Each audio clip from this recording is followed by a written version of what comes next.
It's been exactly 30 years. 30 years ago today, October 25th, Ronald Reagan sent U.S. forces into Grenada.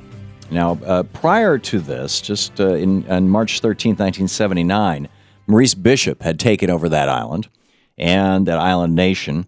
And as Stephen Zunes writes over at Truthout, in the next 4 years, while most Caribbean nations suffered terribly from worldwide recession, Grenada achieved a 9% cumulative growth rate. Unemployment dropped from 49 to 14%. The government diversified agriculture, developed co-ops, created an agri-industrial base that led to the reduction of the percentage of food and total imports from 40% to 28%. The literacy rate went up to 98%. Free healthcare and secondary education systems were established. Number of secondary schools was tripled.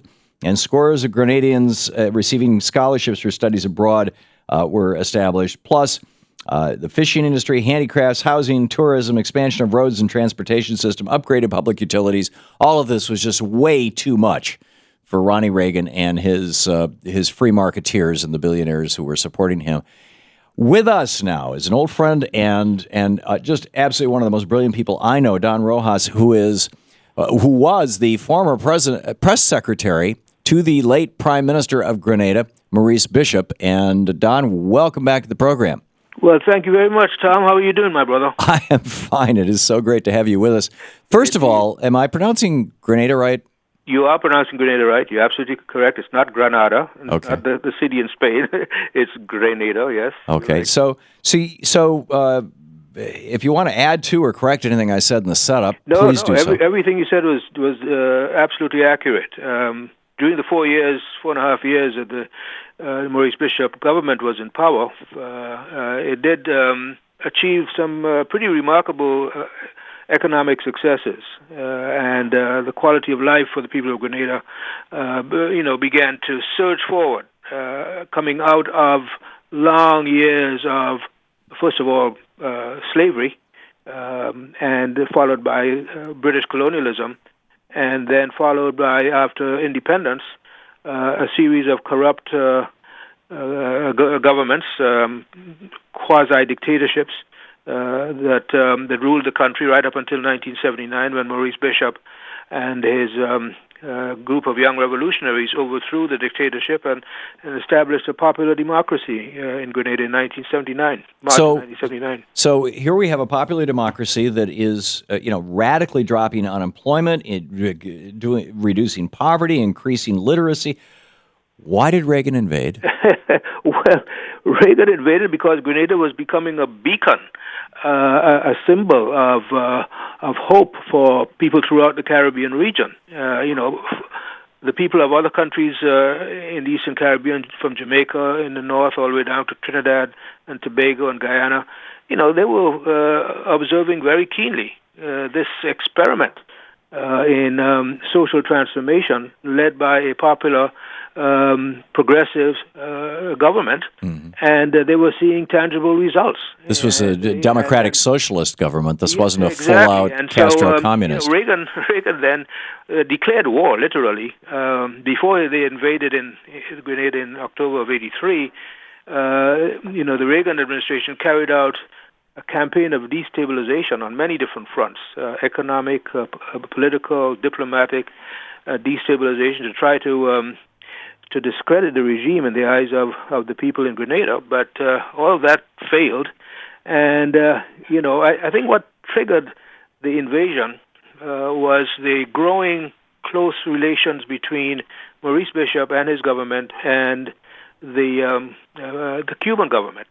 And Reagan vowed that they would, under his watch, there would never be another Cuba emerging in the Western Hemisphere. He even described Grenada as a Marxist virus, and a virus that needed to be stamped out. And so he was fortunate in the sense that a number of events that took place in Grenada leading up to the invasion created a pretext for Reagan to then move in and with massive military force, over 7,000 Marines and U.S.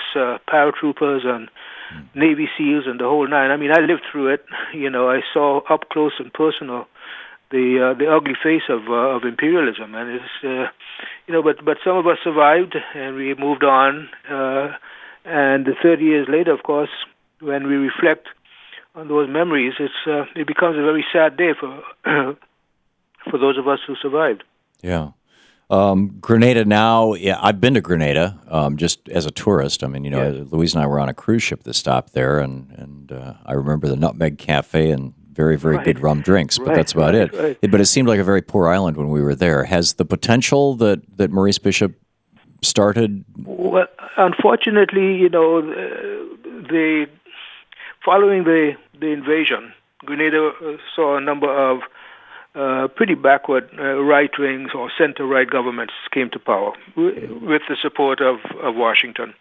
There is such a government in place right now, and not doing a whole lot to improve the economy. In fact, currently the Grenadian economy is in a shambles. They owe massive amounts of debt to the IMF and the World Bank. So much debt, in fact, that the Grenada Council of Churches, which is one of the more active civil society groupings in the country, has called on the government not to honor the IMF debt because it is crushing the people of the country. Right. And so here you have a pro-U.S. regime that is currently in power. In fact, the current Prime Minister was an active opponent of Maurice Bishop back 30 years ago. He was always considered a favorite of Washington. He was in power for a while, and then he lost elections, and now the elections of last year he's returned to power. But there's a lot of corruption in the government, a lot of mismanagement of the economy, and things are pretty dismal for the people of Grenada right now. Yeah. Now, Reagan's invasion of Grenada followed Maggie Thatcher's taking the Falklands and turned her into a heroine. I mean, the economy had essentially crashed under Thatcher-Reaganomics, in the first couple of years. Yes. And it was a great distraction for Maggie Thatcher. To what extent do you think Reagan did this little invasion just to get his numbers up? Because they did bounce his numbers back up. It did bounce his numbers back, and here he was right after Grenada talking about America standing tall again in the world and flexing its muscle. You may recall that the week before he invaded Grenada, you had this horrible bombing in Lebanon, in Beirut, Lebanon, terrorist bombing that killed over 200 U.S. Marines, and so that too was a pretext for him to flex military muscle in a region of the world that the United States has always considered its backyard. I'm talking about the Caribbean and Latin American region. Right. So he basically turned tail and ran out of Lebanon and deflected attention away from that by invading this little tiny country down in the Caribbean. Yeah, I mean, it was a reverse David and Goliath kind of situation. I mean, here you had the most formidable military power in the world invading one of the smallest and one of the poorest countries in the world. I mean, Grenada has a little over 100,000 people. Invaded by a 7,000-plus military force. Whoa! Proportionally, someone ran some numbers the other day. I found it to be a fascinating statistic. They said proportionally, it would take an army of 20 million to invade the United States. Wow! Wow! Incredible. Don Rojas, the former press secretary to the late Prime Minister of Grenada, Maurice Bishop. And Don was there 30 years ago today when Ronnie Reagan invaded Grenada. Don, thanks so much for being with us. Well, thanks, Tom, for remembering Grenada on this occasion. It's my pleasure, and always great talking with you, Don. We'll be back.